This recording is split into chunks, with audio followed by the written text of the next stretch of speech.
Hello friend, नमस्कार। आज सोमवार का दिन है। मैं सोमवार की कथा सुनाऊंगी फ्रेंड। सुनिए फ्रेंड। पहले समय में किसी नगर में एक धनी व्यापारी रहता था। दूर दूर तक उसका व्यापार फैला हुआ था। नगर के सभी लोग उस व्यापारी का सम्मान करते थे।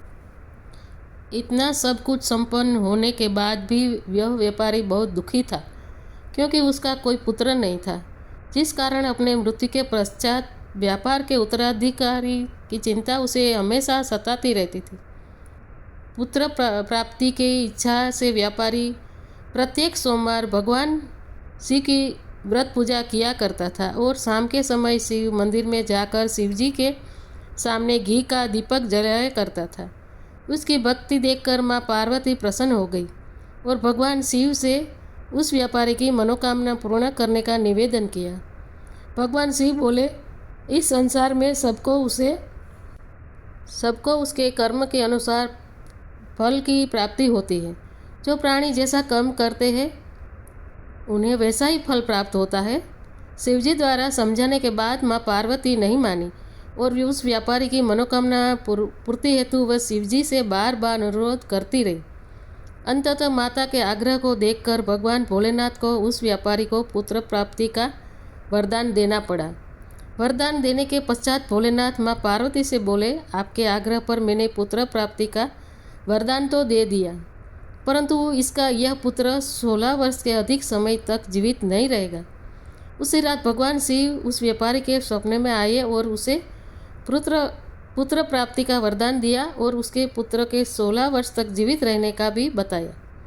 भगवान के वरदान से व्यापारी को खुशी तो हुई, लेकिन पुत्र की अल्पायु की चिंता ने उस खुशी को नष्ट कर दिया।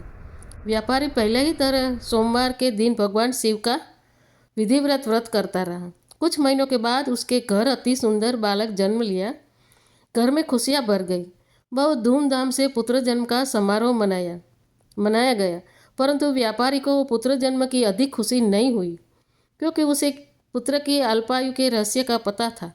जब पुत्र 12 वर्ष का हुआ तो व्यापारी ने उसे उसके मामा के साथ पढ़ने के लिए वाराणसी भेज दिया। लड़का अपने मामा के साथ शिक्षा प्राप्त हेतु चल लिया। रास्ते में जहाँ भी मामा भांजा विश्राम हेतु करते वहीं यज्ञ करते और ब्राह्मणों को भोजन कराते। लंबी यात्रा के बाद मामा और भांजा एक नगर में पहुँचे। उस दिन नगर के राजा के कन्या का विवाह था,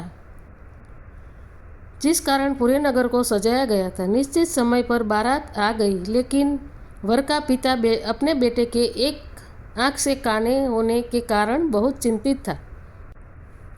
उसे भय था कि इस बात का पता चलने पर कहीं राजा विवाह से इनकार न कर दे। इससे उसकी बदनामी भी होगी। जब वर के पिता ने व्यापारी के पुत्र को देखा तो उसके मस्तिष्क में एक विचार आया। उसने सोचा, क्यों न इस लड़के को दूल्हा बनाकर राजकुमारी से विवाह करा दूँ। विवाह के बाद उसको धन देकर विदा कर दूंगा और राजकुमारी को अपने नगर ले जाऊंगा। वर के पिता ने लड़के के मामा से इस संबंध में बात की। मामा ने धन मिलने के लालच में वर के पिता की बात स्वीकार कर ली। लड़के को दूल्हे का वस्त्र पहनाकर राजकुमारी से विवाह कर दिया गया। राजा ने बहुत सारा धन देकर राजकुमार को विदा किया। शादी के बाद लड़का जब राजकुमारी के साथ लौट रहा था तो वह सच नहीं छिपा सका और उसने राजकुमारी के ओढ़नी पर लिख लिया, राजकुमारी, तुम्हारा विवाह मेरे साथ हुआ था। मैं तो वाराणसी पढ़ने के लिए जा रहा हूँ और अब तुम्हें जिस नवयुवक की पत्नी बनना पड़ेगा वह कान्हा है। जब राजकुमारी ने अपनी ओढ़नी पर लिखा हुआ पढ़ा तो उसने कान्हे लड़के के साथ जाने से इनकार कर दिया। राजा सब बातें जानकर राजकुमारी को महल में रख लिया। उधर लड़का अपने मामा के साथ वाराणसी पहुँच गया और गुरुकुल में पढ़ना शुरू कर दिया। जब उसकी आयु 16 वर्ष की हुई, उसने यज्ञ किया। यज्ञ के समाप्ति पर ब्राह्मणों को भोजन कराया और खूब अन्न वस्त्र दान किए। रात को वह अपने शयन कक्ष में सो गया। शिव के वरदान के अनुसार शयनावस्था में ही उसके प्राण पंखेड़ू उड़ गए। सूर्योदय पर मामा मृत भांजे को देखकर रोने पीटने लगा। आसपास के लोग भी एकत्र होकर दुख प्रकट करने लगे। लड़के के मामा के रोने विलाप करने के स्वर समीप से गुजरते हुए भगवान शिव और माता पार्वती भी सुने।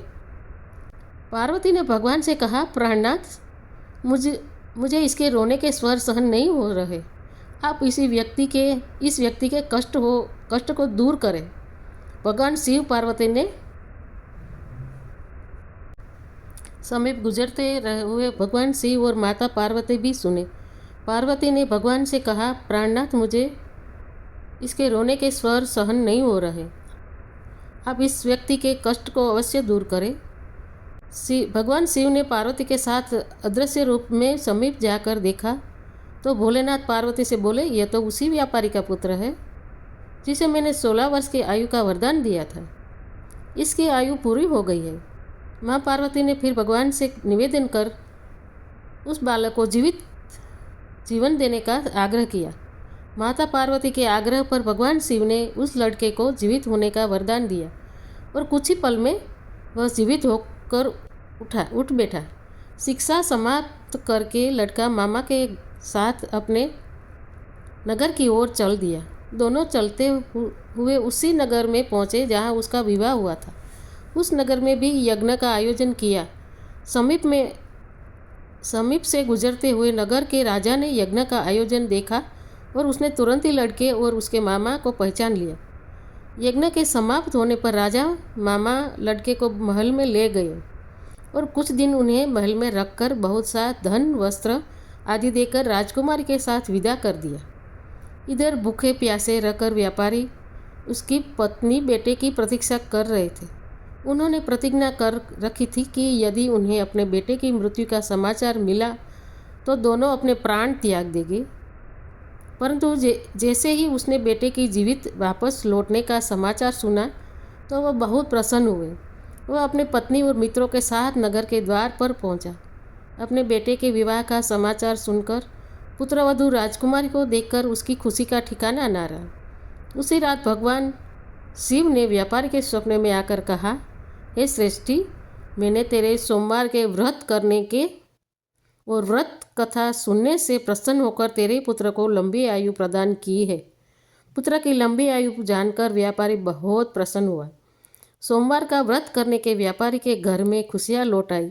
शास्त्रों में लिखा है कि जो स्त्री पुरुष सोमवार का विधिवत व्रत करते और व्रत कथा सुनते हैं, उनकी सभी मनोकामनाएं पूरी होती है। तो फ्रेंड, यही है भगवान शिव की हम पर ये कृपा।